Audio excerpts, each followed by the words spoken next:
Una vez que el imputado ha manifestado su deseo de no declarar en la audiencia inicial, o bien ha rendido su declaración, lo que sigue o lo que procede en la audiencia es que el Ministerio Público solicite la vinculación del imputado a proceso.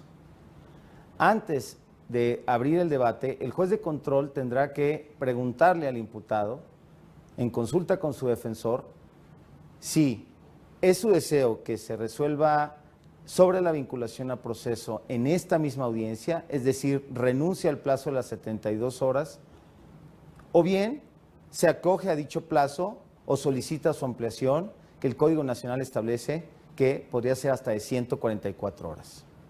En el primer supuesto, es decir, que el imputado renuncie a ese plazo y solicite que en la misma audiencia inicial se resuelva sobre la vinculación o no a proceso, entonces se le concederá el uso de la palabra al Ministerio Público para que en ese momento justifique y funde y motive su solicitud de vinculación a proceso.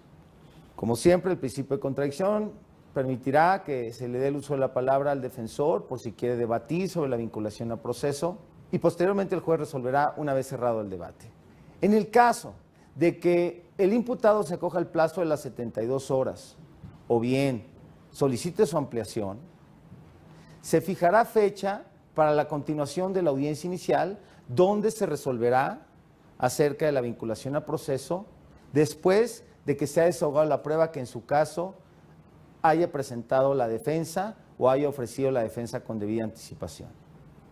Recordemos que los datos que establece tanto el artículo 19 constitucional como el Código Nacional de Procedimientos Penales para vincular a una persona a proceso, además de que se haya formulado imputación, se le haya dado oportunidad de declarar, el Código Nacional establece que tiene el Ministerio Público que aportar datos de pruebas suficientes para establecer que se ha cometido un hecho que la ley señala como delito. Dice el Código Nacional que se entiende que se ha establecido un hecho cuando hay indicios razonables suficientes para suponerlo.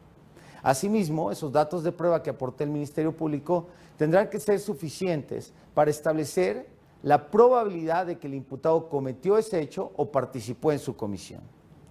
Asimismo, no deben de estar establecida ninguna excluyente delito o causa de extinción de la acción penal. En caso de no reunirse estos requisitos, el juez emitirá un auto de no vinculación a proceso. Esto no impide que el Ministerio Público pueda seguir investigando y podría solicitar formular imputación posteriormente. Es importante también mencionar que el auto de vinculación a proceso se debe dictar por el mismo hecho que fue materia de la formulación de imputación. Sin embargo, el Código Nacional reconoce que el juez de control puede reclasificar jurídicamente ese hecho. Veamos ahora un ejemplo en donde el imputado renuncia al plazo y cómo es que el Ministerio Público justifica la vinculación a proceso, el debate que se da al respecto y cómo el juez resuelve también respecto a esta vinculación a proceso.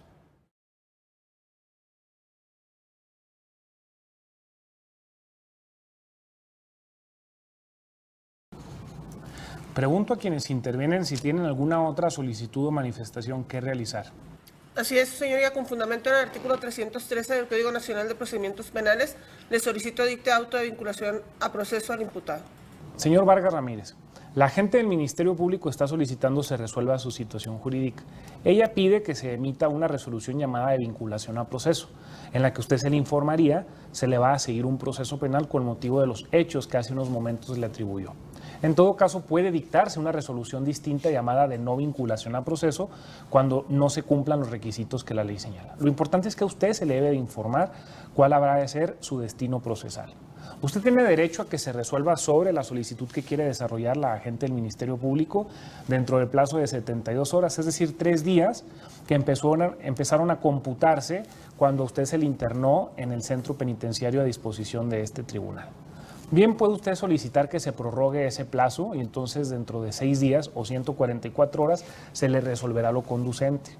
O bien puede renunciar al plazo en comento y en esta misma audiencia se le informará lo que corresponda.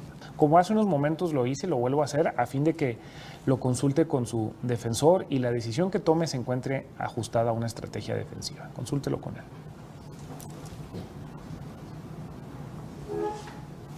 ¿Cuál es su decisión? Renuncio al plazo. Bien.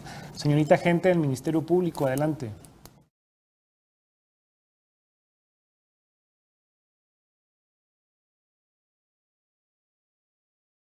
Señorita agente del Ministerio Público, por favor proceda a dar cuenta de su solicitud de vinculación a proceso. Gracias, su señoría. Señor juez, le solicitamos que vincule a proceso al señor Leonardo Vargas Ramírez por los hechos que fueron materia de la formulación de imputación, que no vio de ociosas repeticiones. Le solicitamos nos tengan por reproducidos en esta audiencia, los cuales consideramos que existen soporte respecto a datos de prueba que se desprenden de los antecedentes que a continuación señalo. En primer lugar, de las entrevistas hechas por parte de los agentes captores a el testigo Humberto Falcone y la propia víctima Ricardo Sotos, quienes son coincidentes al señalar que precisamente en las circunstancias de la formulación de imputación, alrededor de las 17:30 horas, el señor Leonardo discutió con Ricardo Soto, que lo amenazó para luego dejarse ir sobre Ricardo, propinándole un golpe y luego, de manera sorpresiva, sacar de entre sus ropas una navaja marca Swiss Army con mango de color rojo para clavársela en el pecho.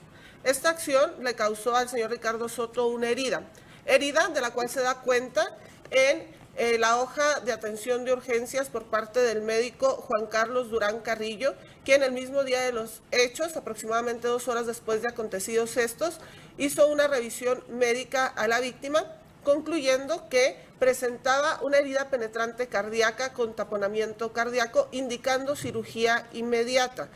Esta lesión, el médico dijo que era una lesión grave, puesto que ponía en peligro la vida de la víctima. Además de lo anterior, su señoría, contamos con el aseguramiento de la navaja que se hizo el mismo día de los hechos en el lugar en que estos ocurrieron. Esto por el agente Gabriel Torres, agente de la Policía Municipal, quien el día de los hechos hizo una revisión en el interior del domicilio, localizando la navaja en la sala del mismo, y uno de los testigos presenciales le señaló que esa había sido el arma utilizada por Leonardo para agredir a Ricardo Soto. Los hechos que le comento, su señoría, en opinión de esta representación social, acreditan de manera suficiente que existe una alteración en la salud del señor Ricardo Soto. Esto es así, puesto que el médico nos da cuenta del tipo de la lesión que presenta. Asimismo, tenemos que esta alteración en la salud fue provocada por una causa externa, lo cual se desprende de los datos de prueba que ya le he mencionado. Asimismo, esta lesión resulta calificada con ventaja en atención de que de la carpeta de investigación se desprende, señor juez, que ninguno de los testigos señala que la víctima estuviera armada en el momento de la agresión. Máxime que en todo momento la propia víctima y el testigo presencial Humberto Falcone dicen que quien sacó la navaja y se la clavó en el pecho a Ricardo es precisamente Leonardo Vargas. Ahora bien, su señoría, por lo que hace la segunda exigencia de fondo, también aparecen datos que nos permiten encontrar al imputado Leonardo Vargas Gutiérrez como probable autor directo en los hechos de referencia. Esto se desprende de la entrevista realizada por los agentes de la policía al testigo Humberto Falcone, así como del propio parte informativo, en los cuales se establece que existe una cercanía espacial entre el lugar en que se realizaron el hecho delictivo, así como el lugar de la detención, pues únicamente hay 2 o 3 cuadras de distancia dentro de la misma colonia. Asimismo, hay una proximidad temporal, pues de la hora en que se realizaron los hechos que se le atribuyen a Leonardo Vargas al momento de la detención de este, mediaron escasos 15 minutos. Además, se establece que hubo un primer señalamiento por parte del testigo presencial Humberto Falcone a los policías, señalándole con el dedo que la persona que corría delante de él era precisamente quien había lesionado a Ricardo Soto. Aunado a lo anterior, señor juez, tenemos también la entrevista realizada por la policía a la propia víctima Ricardo Soto, quien hace un señalamiento directo e inequívoco sobre la persona de Leonardo Vargas como su agresor. El señalamiento que, como señalo, es inequívoco toda vez que se conocen desde hace varios años, incluso guardan entre ellos una relación de amistad.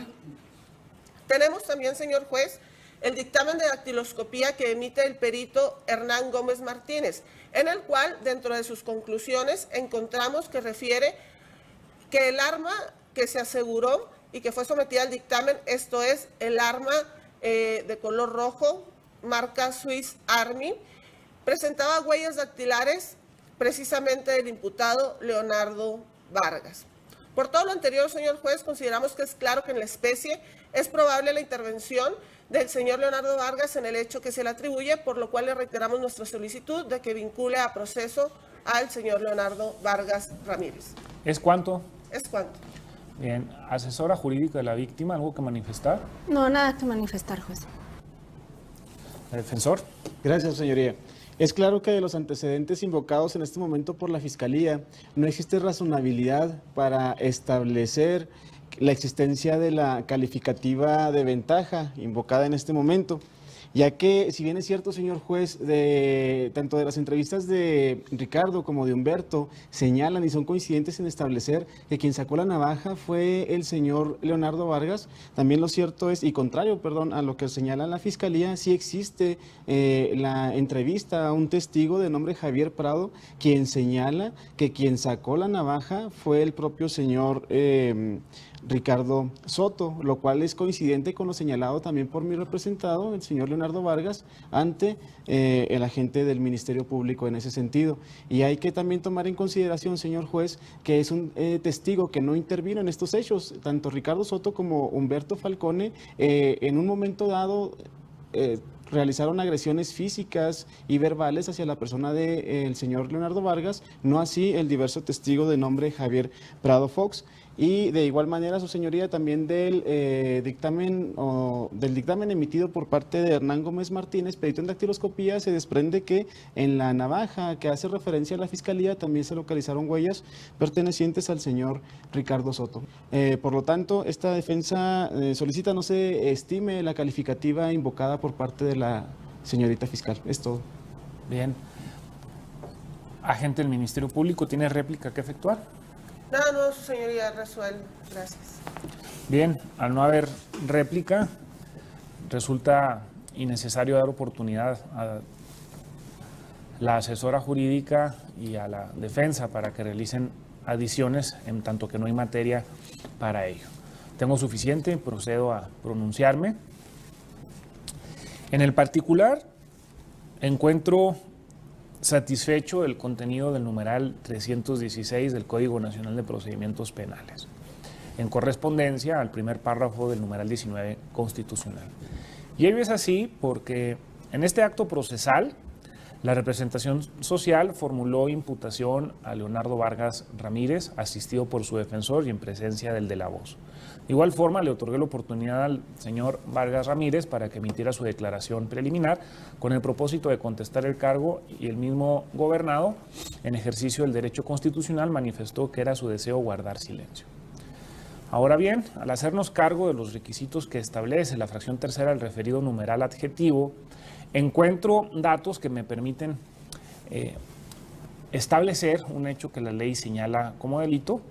En el particular, resultó incontrovertido el común de la solicitud ministerial. Solo existió litis respecto a la calificación jurídica que otorga en cuanto a ventaja a las lesiones que se generaron a Ricardo Soto. Con excepción de este tópico que a continuación habré de hacerme cargo, la incontroversia en cuanto a las circunstancias de tiempo, de espacio, de ocasión, en cuanto a la naturaleza de la herida que presenta Ricardo Soto, constitutiva de las lesiones a que nos estamos refiriendo, y la intervención de un instrumento punzocortante con las características ya mencionadas, las tengo como ciertas hasta este momento ante la falta de información contraria que me permitan tomar postura diversa. No advierto inverosímil el relato de hechos planteado por la agente de la representación social y por ende las plasmo en esta resolución. Voy a hacerme cargo del punto de debate. En el particular, la calificativa de ventaja en atención al arma empleada, este instrumento punzocortante, fue motivo de litis ante la exposición de la defensa, en virtud de que considera este último que no existen indicios que de manera razonable nos permitan suponer esta calificativa. Considero que le asiste la razón hasta este momento a la defensa, en virtud de que no fue refutado por la representación social en oportunidad así otorgada, de que Javier Prado Fox, a la postre testigo presencial, como lo fueron los dos declarantes antes descritos también, Ricardo y Humberto, intervinientes en la contienda, establece que no fue en el particular el imputado quien interviene o quien exterioriza el instrumento en comento, sino a la postre el propio afectado. Ante ello, repito, en mi opinión jurídica afecta la razonabilidad de la ventaja para poder cualificar de esta manera el hecho motivo de pronunciamiento. Por ende, suprimo esta extensión típica y cualidad en el hecho, y bajo ello pues basta simplemente establecer que de los propios datos proporcionados se desprende la probable intervención que a título de autor directo se le atribuye por la agente del Ministerio Público a Leonardo Vargas Gutiérrez.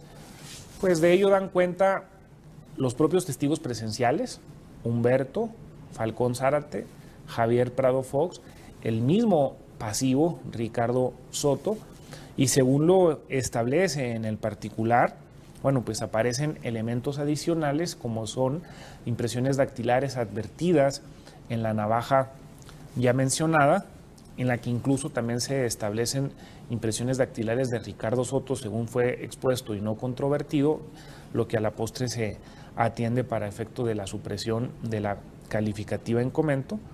Considero hasta este momento el señalamiento de los referidos, adicionado a la cercanía en espacio y tiempo en que se lleva a cabo la detención respecto de el hecho que la motivó.